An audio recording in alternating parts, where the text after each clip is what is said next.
Итак, царь, достойный потомок пандавов, решился раз и навсегда обосноваться на берегу Ганги, чтобы поститься до самой смерти и предаться лотосным стопам Господа, который один способен даровать освобождение. Так, освободившись от всевозможных связей и привязанностей, он дал обеты мудреца. Комментарий Шрилы Прабхупады. Воды Ганги освещают все три мира, включая богов и полубогов, ибо берут начало с лотосных стоп личности Бога Вишну. Господь Кришна – первоисточник принципа Вишну-татвы, и потому, если человек находит прибежище у его лотосных стоп, он может освободиться от всех грехов, в том числе и от такого оскорбления, которое царь нанес Брахману. Поэтому Махараджа Парикшит решил медитировать на лотосные стопы Господа Шри Кришны, Мукунды, того, кто дарует любое освобождение. Берега Ганги или Ямуны дают возможность постоянно помнить о Господе. Махараджа Парикшит освободился от всякого материального общения и медитировал на лотосные стопы Господа Кришны. Это путь, на котором можно найти освобождение. Быть свободным от всякого материального общения значит полностью прекратить всю греховную деятельность. А медитировать на лотосные стопы Господа значит освободиться от последствий всех прошлых грехов. Условия материального мира таковы, что заставляют человека вольно или невольно совершать грехи. И лучший тому пример сам Махараджа Парикшит, которого все знали как безгрешного и праведного царя. Но и он стал жертвой нанесенного им оскорбления, несмотря на то, что стремился избегать подобных ошибок. Так он был проклят, но поскольку он был великим преданным Господа, даже такие превратности судьбы обернулись для него благом. Принцип заключается в том, чтобы по собственной воле не совершать в своей жизни ни одного греха и постоянно помнить о лотосных стопах Господа, не отвлекаясь ни на что другое.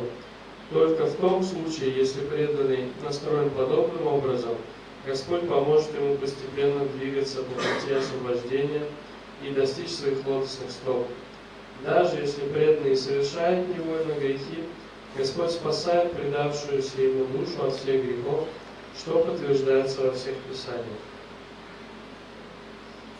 Свапада Руламба Джатам Прияся Тяктаня Балася Хари Парешага Викарма Ячо Чоп Патидам Катханчит Гуноти Сарвам Хридисани Риштара. Бхагаватам 11.5.42. Read the Sanskrit and the translation again, please. Еще раз прочитаем санскрит и перевод.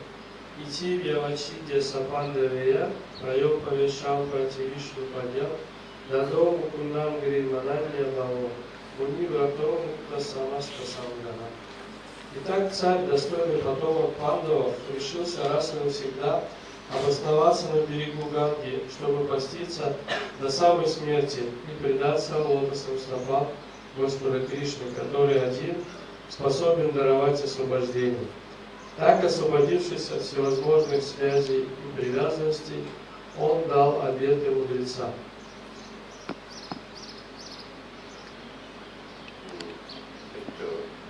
Read the translation of the Sanskrit verse Prabhupada quoted at the end of the purport. From Bhagavatam 11:5-42. Это стих из Шрилы Бхагаватам 11.5.42. One who has thus given up all other engagements and has taken full shelter at the lotus feet of Hari, the Supreme Personality of Godhead, is very dear to the Lord. Тот, кто оставил все остальные дела и принял прибежище у лотосных стоп Господа Хари, Верховной Личности Бога, он очень дорог Господу. Indeed, if such a surrendered soul accidentally commits some sinful activity, the Supreme Personality of Godhead, who is seated within everyone's heart, immediately takes away the reaction to such sin. И если такой преданный случайно совершит какой-то грех, Верховный Господь, который пребывает в сердце каждого, сразу же избавляет преданного от последствий этого греха. So the process of devotional service is such a very powerful process. Метод преданного служения – это очень могущественный метод. Because it links one with Krishna, connects one with Krishna. Потому что он связывает человека с Кришной. And Krishna is the supreme pure. А Кришна является высшим чистым. Param Brahma, Param Dhamma, Pavitram Paramam Bhavan, Purusham Shasvatam Divyamadi Devam Ajam Vibhum. Arjuna, glorifying the Lord in the Bhagavad Gita, says that you are the supreme Brahman, the supreme abode. Таким образом, и теперь ты сам сказал мне об этом. So, Krishna is the source of everything. Aham sarvasya prabhavo. Masha sarvam pravartati. Krishna says, I am the source of material and spiritual world. Everything is emanating from me. Кришна является источником всего. Он говорит: Ахам сарвася прабхавом, маха сарвам правартате. Я являюсь источником всего материального и духовного. Все исходит из меня. And so therefore the great sages, they and great devotees, they always absorb themselves in devotional service with the Lord, because through the process of devotional service, they are absorbed in Krishna. Поэтому великие мудрецы, великие преданные всегда занимаются преданным служением, потому что благодаря этому методу преданного служения они могут поглотить свое сознание Кришну. Of course, a king like Parikshit Maharaj, he was absorbed in devotional service. Конечно, царь Харе Кришна Махарадж, он был занят преданным служением, был поглощен преданным служением. So how come he made some mistake or did something that's considered to be sinful? Как же он мог совершить какую-то ошибку или сделать что-то, что можно посчитать грехом? Well, as Prabhupada says here, that this nature of this world, that even willingly or unwillingly, a person may commit some mistake or some sin. Но Шрила Прабхупада говорит, что такова природа этого мира, что человек даже против своей воли он может иногда совершить какую-то ошибку или грех. Of course, a king, even if he's a great devotee, he has to involve himself in so many worldly activities. И царю, даже если он великий преданный, ему приходится заниматься многими такими мирскими делами. So there would be more chance, we can say, of someone like a king committing some offense or some sin. Поэтому такого человека, как царь, у него больше возможности совершить какой-то грех или какую-то ошибку. Sometimes you have to take, the king may have to take some strong action. Иногда царю приходится принимать какие-то очень суровые меры, какие-то сильные меры. And sometimes, or even sometimes, some of his representatives might do something. Или иногда кто-то из его представителей может что-то сделать. But he has to be responsible if they make some mistake. И царю приходится брать на себя ответственность за ошибки его представителей. But if he gets to know, then he may, the intelligent kings, they would rectify that. Но разумные цари, когда они узнают о каких-то таких ошибках, они пытаются исправить это. there are some examples in the scriptures. И в Писаниях приводятся примеры этого. The example of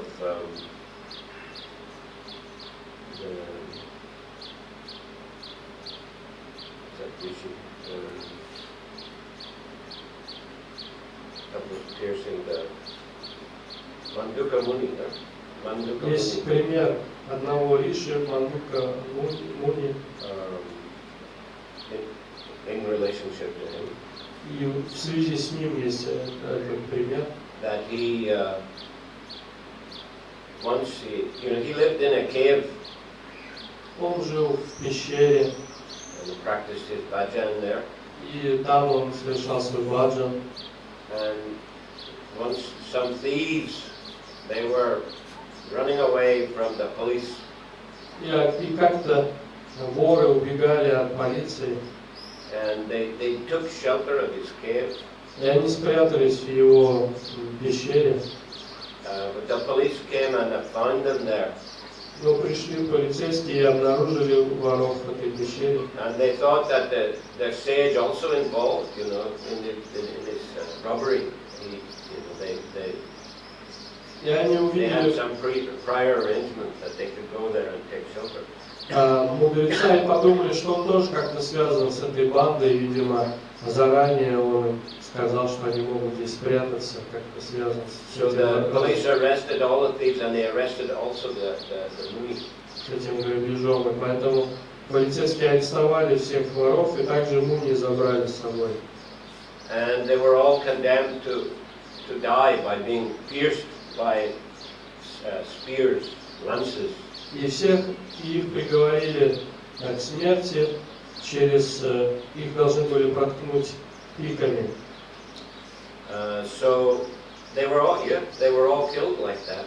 И всех их убили таким образом. But the sage, Muni, he was very powerful. Но Муни, мудрец, он был очень могущественный. So even though that spear went into his body, still he didn't die. He could maintain his life air within his body. И хотя в его тело воткнули эту пику, он с помощью своей силы сохранял жизненный воздух в теле, и он не умер. So that the king came to know about it. И когда царь узнал об этом, Then he was very sorry to hear that. он очень сожалел услышать об этом. And he felt himself responsible. И он почувствовал, что это его ответственность, что он виноват в этом. Because it were his police that had made the mistake of punishing the Muni. Его полицейские совершили такую ошибку и наказали невинного Муни. So he went there to apologize to the sage. И он пришел к этому мудрецу, чтобы попросить у него прощения. And the sage gave his forgiveness. Царь простил его. So we can see that, the king, he has so many ministers, police force, army, and they may commit some mistakes, but he is also, responsible. He should feel himself responsible. То есть у царя есть много министров, есть полицейские, есть армия. И вот эти его представители могут совершить какие-то ошибки, но царь сам должен чувствовать свою ответственность за действия своих представителей. Not that he just said, oh, never mind. Он не должен просто отмахиваться от этой ответственности и говорить, не важно. So this king, he did the right thing. He went and he apologized to the Muni. Этот царь, он сделал правильную вещь, он пришел к мудрецу, извинился перед ним. Therefore the Muni forgave him. И поэтому мудрец его простил. And of course, I guess he also forgave the police. I mean, he didn't harbor any bad feeling towards them. И, насколько я понимаю, он также простил полицейских, он не питал к ним никакой вражды или каких-то недобрых чувств. But he was not happy with Yamaraj. Но он был недоволен Ямараджем. Why you have allowed this to happen? Он возмущался, почему Ямарадж допустил это. And Yamaraj said, when you were a child, you used to torture, you used to, enjoy piercing the insects with the blade of grass. И Марадж сказал, ну когда ты был маленьким мальчиком, тебе нравилось, ты наслаждался тем, что протыкал насекомых травинками, тебе это нравилось. So this is the reaction. Вот последствия твоего греха пришли к тебе таким образом. But he said, I was a small child. How was I to know, right from wrong? И мудрец сказал, ну я был совсем маленьким ребенком, как я мог отличить, что хорошо, что плохо? Why you have given such severe punishment? Почему за такой грех, такое суровое наказание? They had taken, they took the spear right from him. He was able to live. То есть эту пику вытащили из его тела, он мог жить. So he told Yamaraj that I'll curse you for your mistake. И тогда он сказал Ямараджу, я проклинаю тебя за твою ошибку. You have to take birth as a Shudra. Тебе придется родиться шудрой. And as we know, that's how Yamaraj took birth as Vidura. И, насколько мы знаем, вот это как раз то, каким образом Ямарадж родился как Видура. Of course, that's part of Krishna's pastimes. Конечно, это была частью Лилы Кришны. Vidura was a great devotee. Видура – это великий преданный. And it gave many wonderful instructions, which we can also find some of them in the Bhagavatam. И он дал очень много замечательных наставлений, которые также и часть которых есть в Шримад Бхагаватам. But we can see, how complex is the working of karma. Но мы можем увидеть на этом примере, насколько сложна вот эта карма, как она действует. So that's why one has to endeavor to avoid any kind of sinful activity. Поэтому человек должен стремиться избегать любых грехов.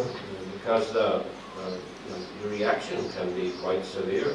Потому что последствия грехов могут быть очень суровыми. And that Muni, he was very powerful, so he could, he could take such action as cursing Yamaraj. We are not able to do that. Этот Муни был очень могущественным, он мог даже проклясть Ямараджу, и не настолько могущественным. But we see that king, he felt very responsible, and he immediately took action to neutralize the effects of the mistakes of his police. И также в этой истории мы видим, что царь, он очень ответственно себя повел, и он сразу же предпринял какие-то действия, чтобы нейтрализовать ошибки своих полицейских. Another example is there in Lord Chaitanya's pastimes. Другой пример подобного есть в играх Господа Чайтаньи. In connection with, we were mentioning this the other day, Gopinath Patanyayika. Это связано с этой историей с Гопинатхой Патаньяйкой, мы недавно об этом рассказывали. He's one of the sons of Bhavananda Rai. Он был одним из сыновей Бхавананда Рая. Bhavananda Rai was a great devotee, and he had 5 sons. Бхавананда Рай был великим преданным Господа, и у него было 5 сыновей. He was considered as an incarnation of Pandu, King Pandu, and his 5 sons were considered to be incarnation of the 5 Pandavas. Его считают воплощением царя Панду, а его 5 сыновей считают воплощением пандавов. That includes Ramananda Rai. Ramananda Rai was one of his sons. И Рамананда Рай также был одним из его сыновей. So Gopinath was another son. Другой сын, другого сына звали Гопинат. He was a collector of taxes for the government. Он был сборщиком налогов для правительства. And he collected a lot of tax and he misspent some of the money. Он собрал много налогов, и часть средств он потратил неправильно. And so he owed the king, the government, a lot of money. И он задолжал правительству и царю много денег. So the king, he demanded that he repay them debts. И царь потребовал от него, чтобы он расплатился с долгами, восполнил свой долг. And he said, I don't have enough at the moment, but I have some very nice horses. И Гопинат сказал, что у меня сейчас нет этой суммы, но у меня есть очень хорошие лошади. I will give these horses to the government, to you, but at the proper price, and then the balance I'll pay back gradually. И он сказал, я готов отдать этих лошадей правительству по хорошей цене, и остаток долга я постепенно выплачу. So the king appointed a prince, one of his sons, to estimate the price of the horses and to settle the matter. И царь сказал одному из своих сыновей, царевичу, чтобы он занялся этим делом, чтобы он оценил лошадей, определил, сколько они стоят, и чтобы он решил этот вопрос. So the prince, he looked at the horses, but he gave a very low estimate. И царевич посмотрел на лошадей, но он назначил очень низкую цену за них. Gopinath was very, upset by that. И Гопинат очень расстроился этим, разозлился. And that prince, he had some idiosyncrasy. He would turn his head up like this and look in the sky. И у царевича была как проблема, у него голова дергалась. У царевича. У него голова дергалась, и он так задиралась к небу. So Gopinath, in a sarcastic way, said, "At least my horses, they don't turn their heads up and look in the sky." И разозленный с сарказмом, Гопинат сказал, по крайней мере, у моих лошадей голова не задирается к небу. So the prince, he got very angry. И царевич очень разозлился. So he gave order that this Gopinath should be, punished by death. И он приказал, что Гопинатха надо наказать, смертную казнь ему устроить. They had a system called the changa, which is a platform with a trap door. Trap door is, if you have some platform and then there's like a part of it that opens. То есть там у них была такая система наказания, такая чанга, это возвышение, и там открывалась дверца такая. And below some sharp swords, so the person would fall, from a height, and when they open a trap door, fall down on those sharp swords and he would die. То есть там был люк такой на платформе, человека ставили на этот люк, потом его открывали, и он падал вниз, а внизу были воткнуты острые мечи, и он падал на эти мечи и погибал. So they were going to put Gopinath on that platform, that changa. И вот Гопинатху приговорили к этой казни, его должны были поставить на эту чангу. So some of the devotees, they immediately went to Lord Chaitanya. Please help, please help. И некоторые преданные сразу побежали к Господу Чайтанье и стали говорить, пожалуйста, Господь, помоги, спаси его. And Lord Chaitanya asked, why is he being put in a changa? И Господь Чайтанья спросил, за что его приговорили к этой чанге? I mean, the devotees thought definitely Lord Chaitanya will help because, he has great love for Bhavananda Roy and his family. Преданные думают, что Господь Чайтанья несомненно поможет, ведь он как любит Бхавананду Рая и его семью. But when he was informed that, it's because Gopinath didn't pay his taxes, Lord Chaitanya said, why are you involving me in this matter? И когда преданные сказали Господу Чайтанье, что причина в том, что Гопинат не заплатил налоги, Господь Чайтанья сказал, а зачем вы тогда меня вообще в это все вовлекаете? It's not a business of a sannyasi to get involved in all these worldly affairs. Это не дело саньяси вовлекаться во все эти мирские дела. If he didn't pay his taxes, the king has a right to punish him. Если он не заплатил налоги, то царь и правительство имеют право наказать его. Don't involve me. Не надо меня в это втягивать. You can pray to Jagannath if you like. Вы можете помолиться Джаганатху, если вы хотите. So anyway, somehow one of the devotees, he had a good contact with the king. Так или иначе, у одного из преданных у него были хорошие отношения с царем. And he informed the king. И он царю сообщил об этой ситуации. And the king, you know, he was very sorry to hear it. И царь был очень расстроен услышать об этом. Yeah, I don't want to kill him. He said, I just want him to pay his taxes. Он сказал, я не хочу его убивать, я хочу, чтобы он долг свой выплатил, и все. I didn't know the prince did that. Я не знал, что царевич распорядился об этом. So immediately he gave order, you know, stop this. И царь сразу же приказал остановить эту казнь. And he called for Gopinath. И позвал к себе Гопинатха. And he forgave him all his debts. Он простил им все его долги. And he doubled his salary. И удвоил его зарплату. And also gave him a very nice silk cloth wrapper. И подарил ему очень красивое, хорошее шелковое, чадр, шелковый чадр. Because he knew that Gopinath and his brothers and father were very dear to Lord Chaitanya. Поскольку он знал, что Гопинат, его братья и его отец очень дороги Господу Чайтанье. And he also felt himself to be, you know, responsible for such a thing happening, that his representative, the prince, had done that. И также он чувствовал свою вину, ответственность за то, что его представитель, царевич, вот так поступил. So, because there's so many, you know, representatives of the government and the king. Поскольку у царя и правительства есть столько разных представителей.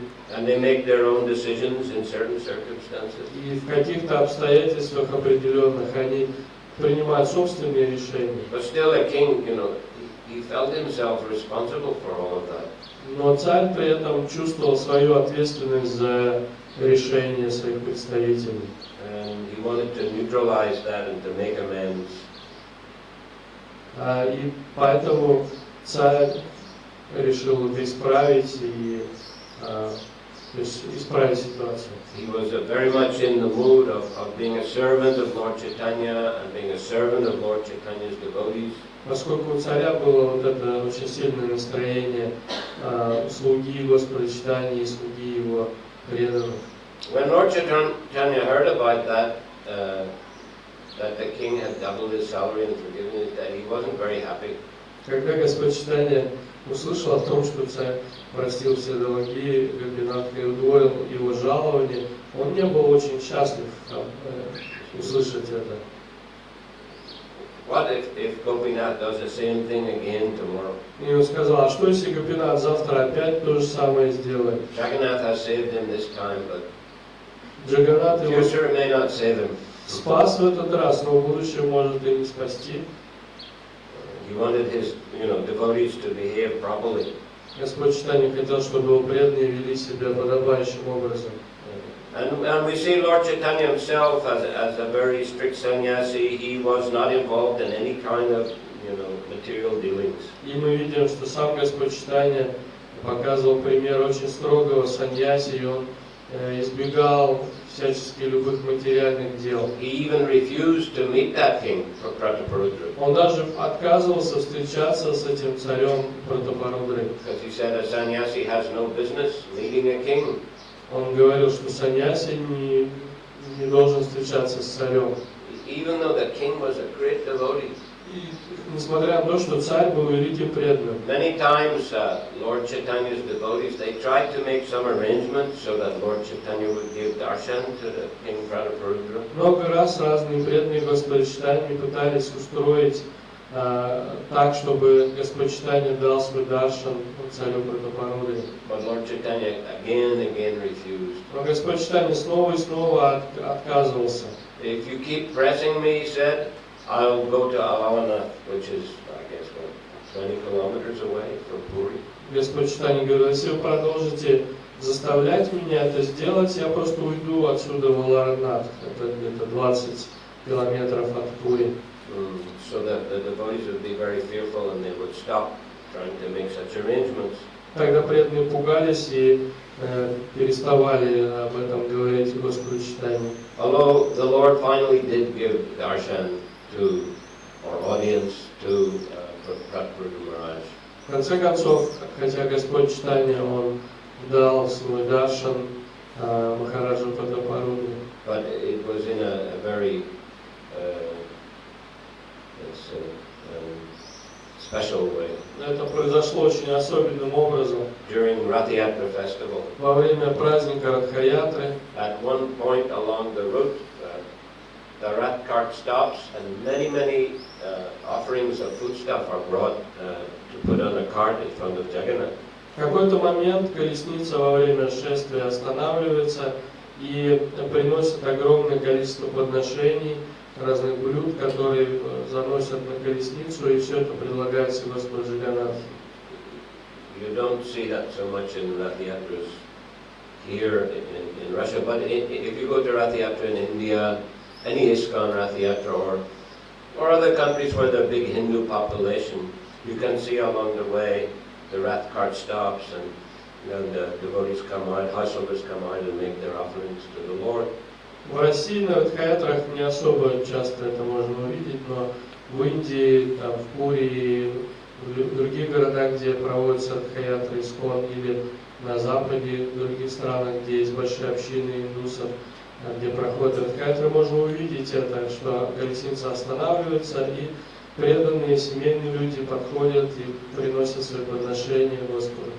So at that place there was a lot of offerings, and then the rat cart remained in the place, and the prasadam was distributed to the devotees who were sitting in the gardens on the side of the avenue, Grand Avenue. И так в этот момент колесница остановилась, предложили огромное количество разных подношений, и затем все преданные сели в саду рядом с этой главной улицей, на которой идет шествие, и потом всем стали раздавать прасад. And at that time, Lord Chaitanya also took prasadam, and then he took a little bit rest. И в этот момент Господь Чайтанья также поел прасада, и потом он прилег отдохнуть. And then some of his devotees, they brought the king there. И преданные Господа Чайтаньи подвели тогда туда царя. But they told the king, you have to dress like an ordinary person. Но они сказали царю, что ты должен одеться как обычный человек. So then the king was able to come and massage the lotus feet of the Lord. И царь смог прийти к Господу и массировать его лотосные стопы. So it was like incognito. Но он был инкогнито. And he also recited some verses from the Bhagavatam. И он стал также цитировать шлоки и Шримад Бхагаватам для Господа Чайтаньи. Lord Chaitanya was resting, but he could hear those verses. Господь Чайтанья отдыхал, но он слушал эти шлоки. And he felt great ecstasy. И он почувствовал большой экстаз. He said, go on speaking, go on И speaking. сказал, продолжай это говорить, продолжай говорить. When Lord Chaitanya lived in Puri, in Gambhira, his room, the Gambhira, he would sleep on the bare floor.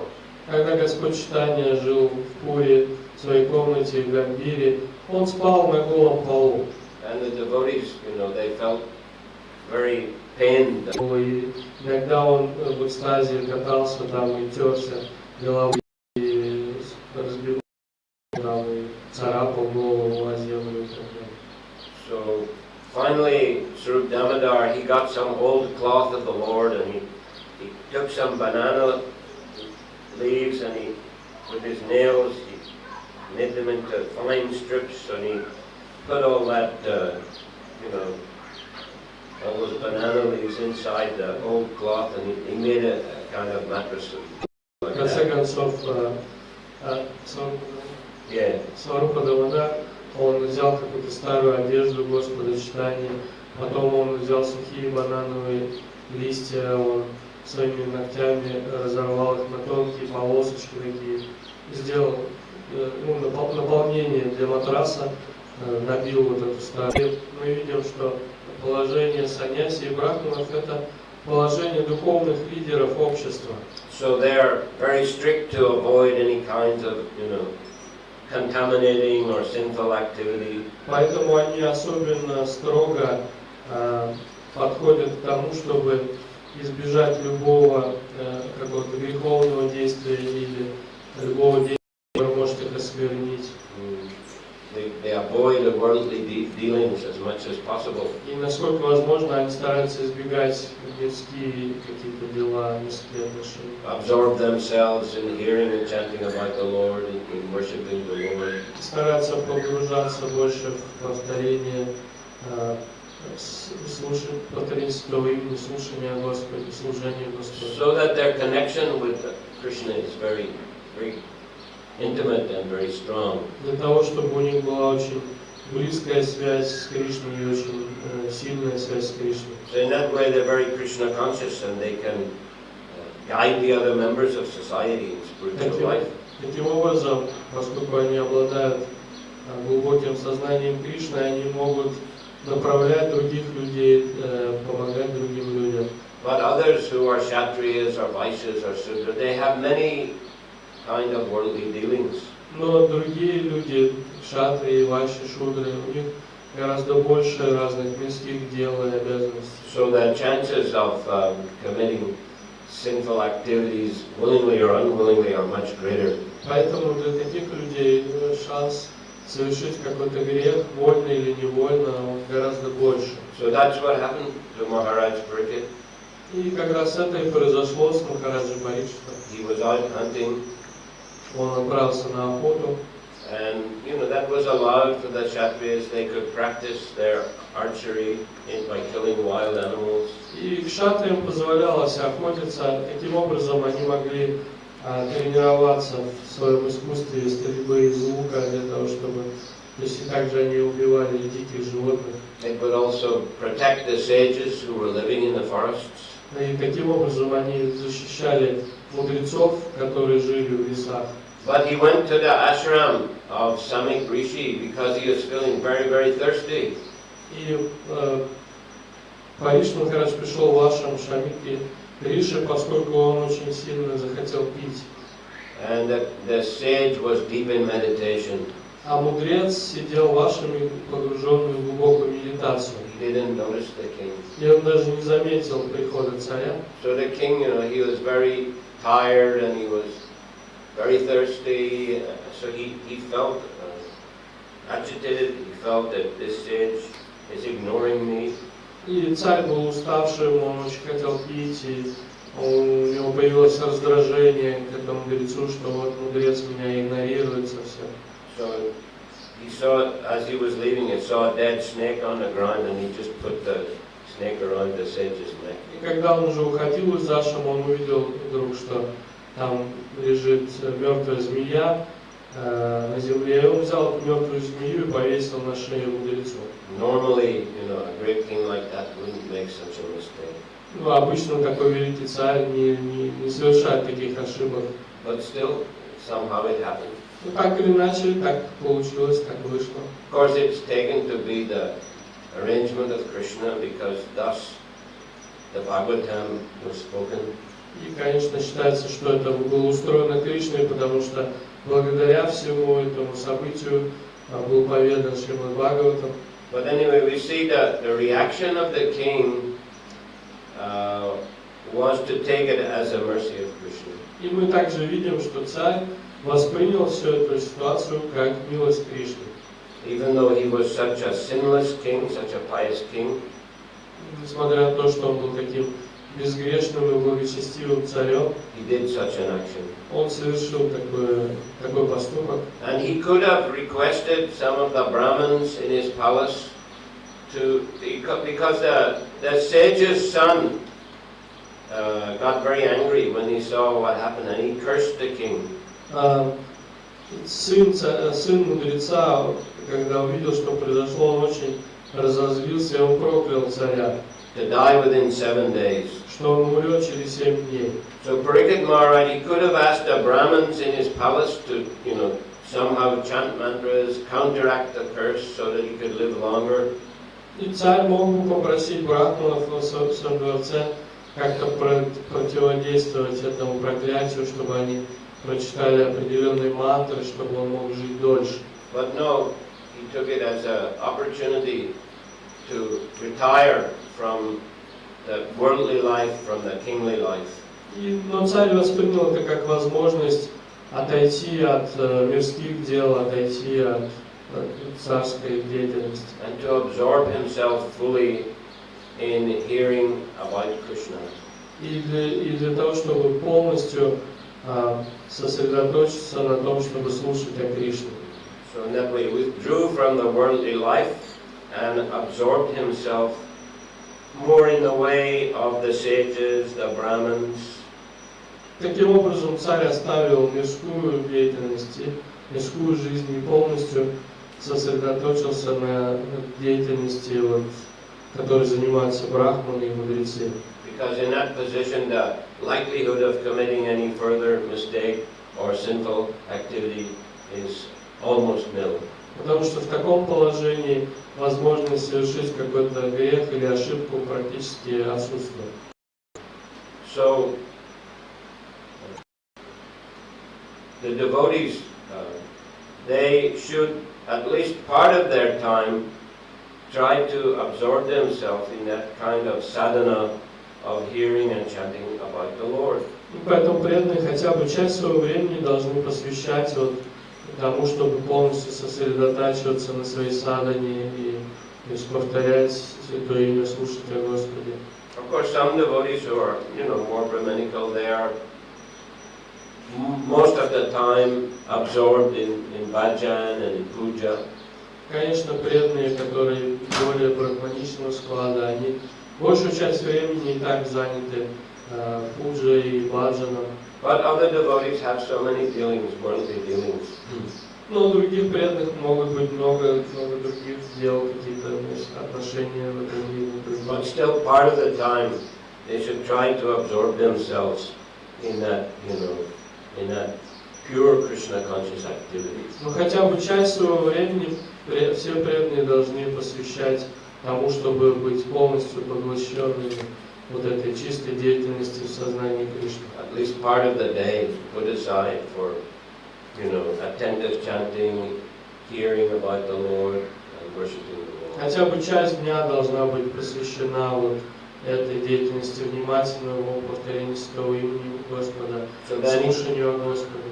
Even though there may be some, contact with material affairs, worldly affairs, still they can reduce the likelihood of mistakes and sins and greatly increase their absorption in Krishna consciousness and attachment to Krishna. Потому что таким образом, если преданные уделяют достаточно времени своему садхане, то, несмотря на то, что им приходится заниматься какими-то мирскими делами, вероятность совершения какой-то ошибки или греха уменьшается.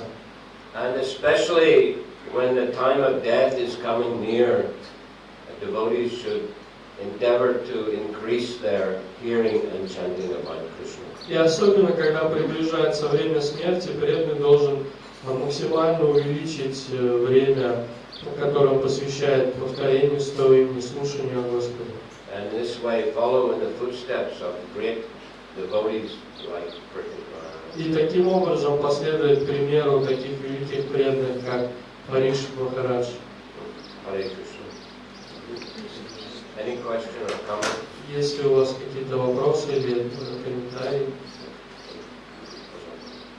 С микрофона можно. Просто иногда в трансляции просто. Можно? Харе Кришна. Спасибо большое, Махарадж. Простите, пожалуйста, глупый вопрос такой. Просто часто, когда проповедуешь, спрашивают, и немножко нет понимания, как получается так, что из жизни в жизнь сознание, оно формируется. Соответственно, сейчас очень много демонических людей, которые живут только для себя, но при этом их жизнь полна материальных благ, которые должны приходить с уровнем благочестия. То есть сознание демоническое, а внешне на них дары сыпятся. И люди, когда они начинают практиковать или наоборот проповедуешь, они не понимают и говорят, почему так. То есть человек с демоническим настроением, он живет в полном благе. Духовная деятельность, но приносит много. When we preach, sometimes people ask why there are so many sinful and demonic people, but they live very, they have a lot of wealth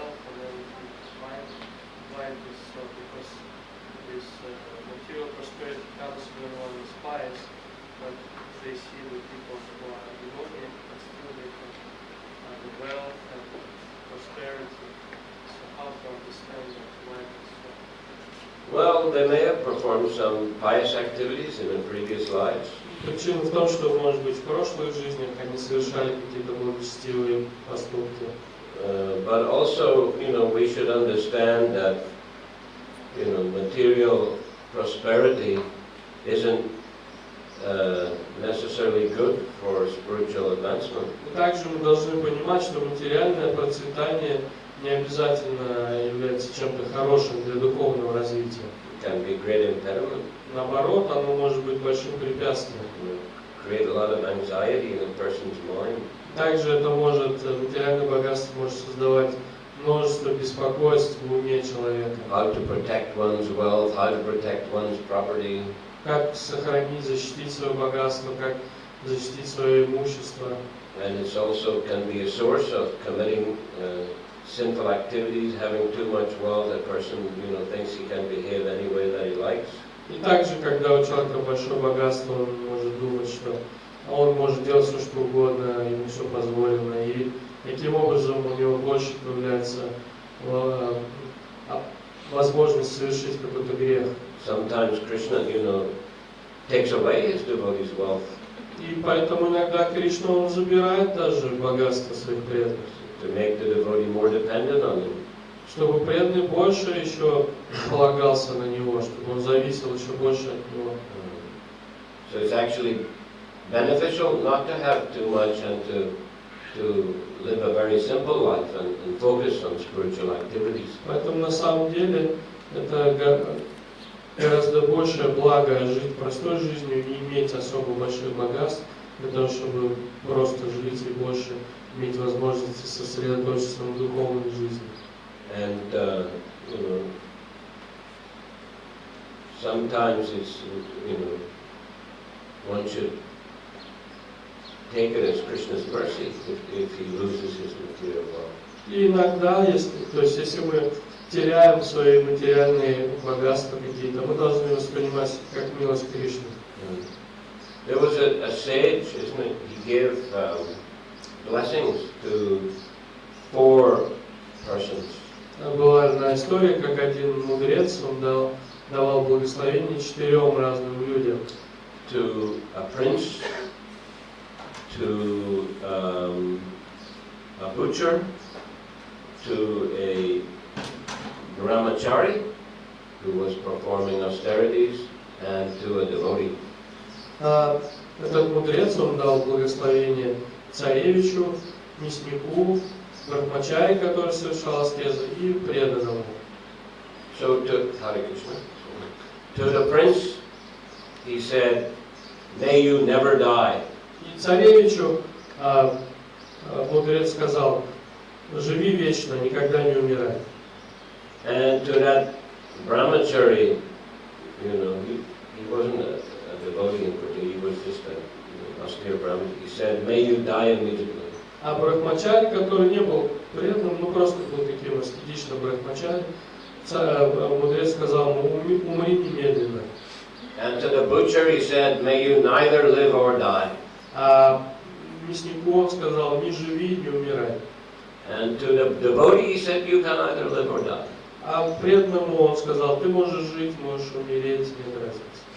So, why he told the prince that you never die was because the prince was very wealthy. He had all kinds of material facilities, but at the same time he was generating, sinful reactions. So better not to die, because the next life you have to suffer a lot.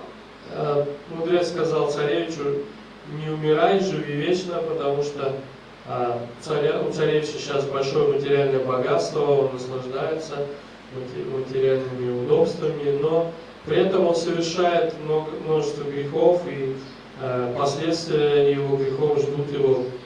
Поэтому он ему сказал: лучше тебе не умирать, потому что как только ты умрешь, тебе придется испытывать последствия всех твоих грехов. So it may seem that, wealthy people are very fortunate. И может казаться, что богатые люди очень удачливые, что это большая удача. But, their karma is waiting for them. Но карма ждет их, и они придется расплачиваться по счетам. unless they engage it all in the service of the Lord. Ну, только если они не занимают все свое богатство в служении Господу. So the Brahmaji said you can die immediately because he was performing very severe austerities. Брахмачари, он сказал, умри немедленно, потому что Брахмачари совершал суровые аскезы. So in the future he would get some good karma, benefit of all that austerity. И в будущем его ожидает хорошая карма, благо за все эти аскезы. And the butcher, he said, neither live or die because he performing horrible sinful activities now in this life and in the future also he would get a lot of bad karma. Мяснику он сказал, не живи, не умирай, поскольку сейчас при жизни он совершает ужасные действия, убивает животных, ужасные жизни. В будущем его ждет страшное наказание за все эти поступки, поэтому он сказал, что тебе лучше и не жить, и не умирать. And the devotee said you can live or die because he is absorbed in Krishna consciousness, so he's in the most fortunate position in this life, and in the future also he would be in the most fortunate position. И преданному мудрец сказал, ты можешь жить, можешь умереть, нет разницы, поскольку в жизни он занят самой благоприятной деятельностью в сознании Кришны, и будущее у него тоже очень благоприятное. You know, so from a spiritual point of view, the devotee is in the most fortunate position, even if he has very little material wealth. И с духовной точки зрения самое успешное положение – это положение преданного, даже если с материальной точки зрения у него нет особого богатства. Wealthy people, that you know, they may have become wealthy because of some previous pious activities. И богатые люди могли стать богатыми в результате каких-то своих прошлых благочестивых поступков. But they're, you know, performing sinful activities. Но сейчас они совершают греховные действия. And you know, they'll have to suffer reaction. И за это им придется страдать. So we shouldn't measure good fortune, you know, by material wealth. Поэтому не стоит оценивать удачу просто материальными богатствами. The real good fortune is to, you know, have a strong spiritual life. Настоящая удача – это иметь сильную духовную жизнь. Krishna may give some devotees wealth, you know, if they use it nicely. Кришна может дать каким-то своим преданным богатство, если они знают, как правильно его использовать. Or Krishna may take it away.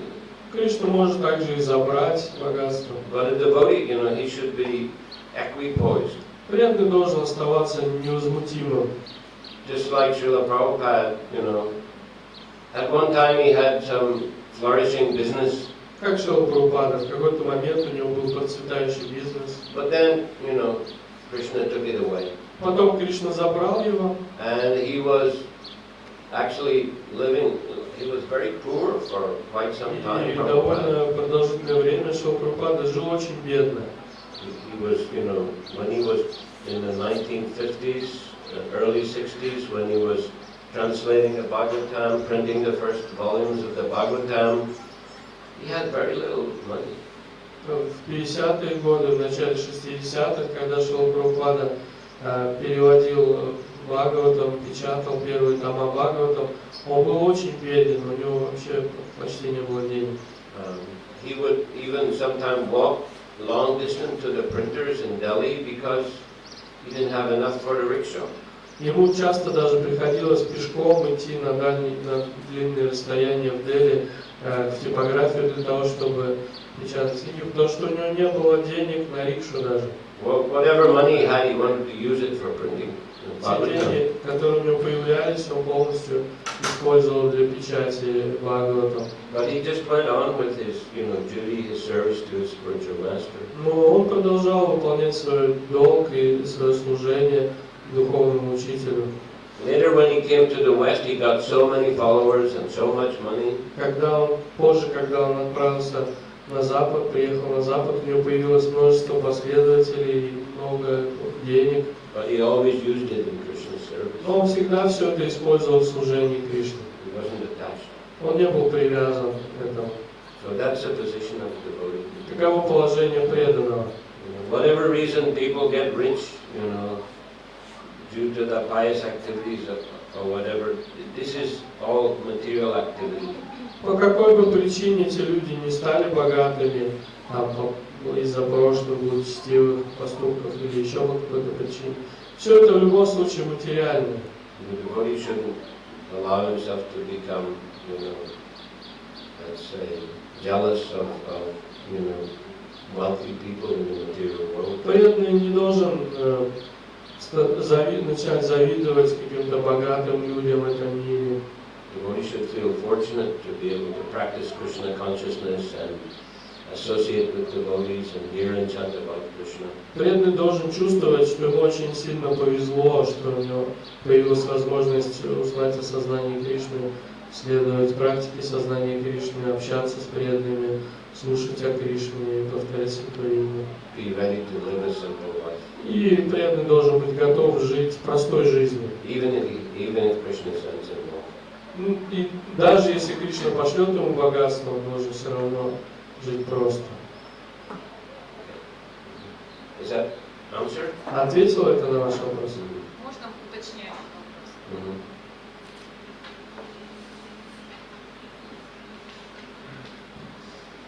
Тут больше вопрос в том, что наше сознание, оно очень стабильно. И если люди не занимаются преданным служением, то очень сложно изменить себя. И если человек находится в демоническом состоянии, как он в принципе мог когда-то совершать благочестивые поступки? То есть в этом вопрос. The question is that our consciousness tends to be quite steady, and if someone is demonic now, it seems that he was coming from his previous lives. So then, how could he commit some? How he could perform some pious activity in past lives if he is so demonic now? So that's the main question. How come he seems that he committed some, he performed some pious activity, but his consciousness is very demonic, and it's unlikely that he was doing before ours. Well, a person may also get wealthy by demonic activities, isn't it? И также можно разбогатеть благодаря демонической деятельности, также. By robbery or Если whatever. кого-то ограбить, украсть у кого-то, Cheating people. мошенничеством и так далее.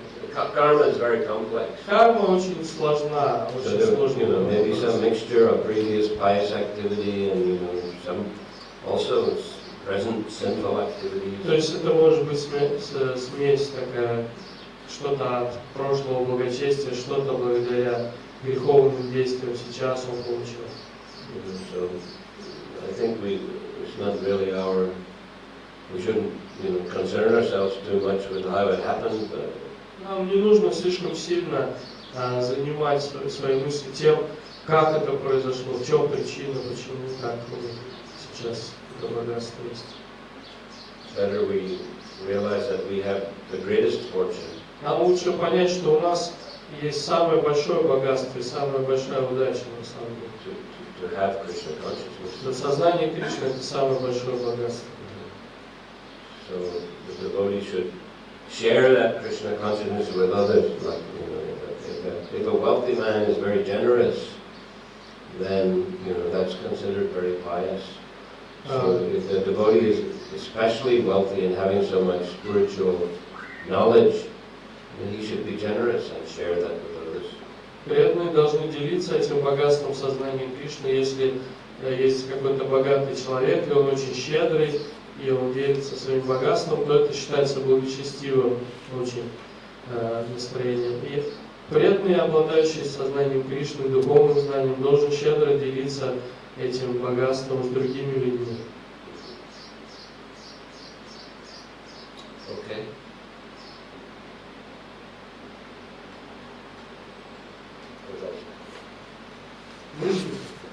Как все-таки понять,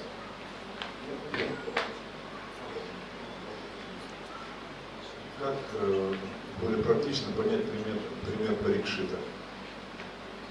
Или даже по-другому, наверное. Как Парикшит понял, что ему не надо спасать себя, а лучше умереть? То есть у него была возможность избежать опасности, но он почему-то понял, что лучше в данный момент умереть. Как вот это вот практически в жизни использовать его пример?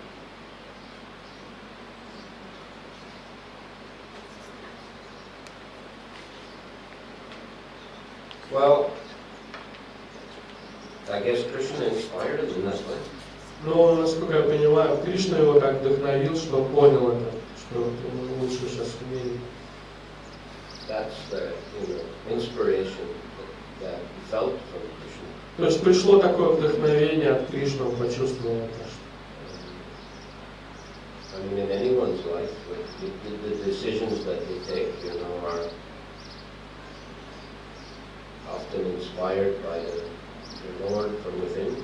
И в жизни каждого бывают такие события, такие решения, на которые именно Господь нас вдохновил. And great devotees, they often take, difficulties or reverses in their life as a mercy of Krishna. И великие преданные, они часто очень воспринимают какие-то неблагоприятные развития событий в своей жизни или какие-то трудности именно как милость Господа. They take it, difficulties as an opportunity to depend more on the Lord. Они воспринимают эти трудности как возможность еще больше полагаться на Господа. Just like Queen Kunti, she was even praying that to Krishna, I wish the difficulties would happen again. Как царица Кунти, она даже молилась Кришне: Господь, я хочу, чтобы эти бедствия повторялись снова и снова. Thus we would remember you again and again. Потому что таким образом мы сможем помнить о тебе снова и снова. For remembering you is the only way to cross the ocean of birth and death. Помнить о тебе — это единственный способ преодолеть этот океан рождения и смерти. Of course, if Parikshit Maharaj had been younger, he might have felt a different kind of inspiration from Krishna. Конечно, если бы Парикшит Махарадж был моложе, он бы, может быть, почувствовал какое-то другое вдохновение от Кришны. But his son Janmajaya was already grown up. Но в тот момент его сын Джанамиджая уже вырос. So he felt that the duties of managing the kingdom could be taken care of by his son. Поэтому он подумал, что вот сын может позаботиться о его царстве, может принять на себя это бремя. And one has to die sooner or later. В любом случае, раньше или позже каждому придется умирать. So in some sense, if you have noticed that you're going to die very soon, that's an advantage. И в каком-то смысле вот ситуация, когда у вас заранее есть информация, что вы вот скоро умрете, это большое преимущество. Someone often, say we hear somebody got cancer. Допустим, мы слышим, что у кого-то рак. And we might think, oh, how unfortunate. И можем думать, какая неудача. But, from the other side, from that person's side, of course it might be a little hard to accept immediately, but from the other side, he got notice that you're going to leave your body soon, so he has time to prepare himself. Но с точки зрения этого человека, хотя, конечно, это может быть сначала трудно принять, но он получает такое заранее предупреждение, что скоро ты оставишь тело, у него появляется возможность лучше подготовиться к этому. So Parikshit Maharaj, he knew going to die in a week. И Парикшит Махарадж узнал, что умрет через неделю. Let me really focus on Krishna consciousness. И это дало ему возможность по-настоящему сосредоточиться на сознании Кришны. And he felt that, the arrangement for continuing the management of the kingdom, it was already there. His son was already old enough. И он подумал, что вот уже вырос его сын, и он может позаботиться о царстве, можно ему передать царство. Но если появилась болезнь и появилась возможность избавиться от нее, то есть надо опираться именно вот на вдохновение сердца, да? То есть можно подумать, применять лекарство, которое может нас выздороветь или нет, чисто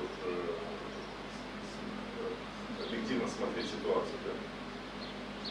If one has some disease, but then he gets a chance to cure it, should he follow his heart's decision, or he should just objectively evaluate the situation and see whether he should go for the cure or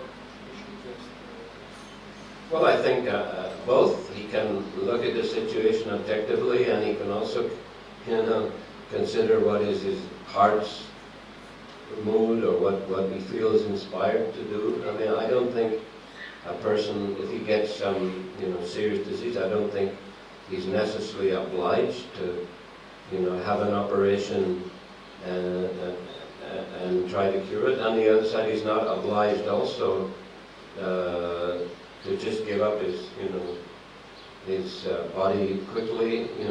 If he has the opportunity, it would depend on the circumstances.